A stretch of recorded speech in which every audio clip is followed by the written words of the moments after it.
На внутреннем рынке должен действовать единый газотранспортный тариф для всех пользователей. Об этом сказал Владимир Путин на заседании комиссии при президенте по вопросам стратегии развития топливно-энергетического комплекса и экологической безопасности.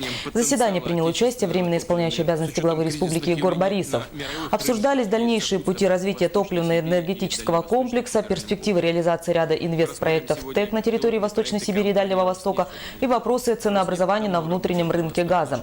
Путин обратился к правительству с просьбой подготовить план конкретных мероприятий по локализации производства на базе инвестпрограмм компании ТЭКа. Надо расширять ресурсную базу нефти и газодобычи в Сибири, на Дальнем Востоке, сказал президент. Также предстоит продолжить работу по развитию биржевой торговли газом.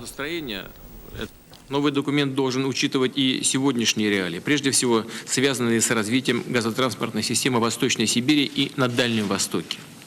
Уже отмечал, что в связи с заключением долгосрочного газового контракта с Китайской Народной Республикой эта газотранспортная система, безусловно, расширяться. Разумеется, это потребует серьезных вложений, но результат, как мы с вами понимаем, того стоит.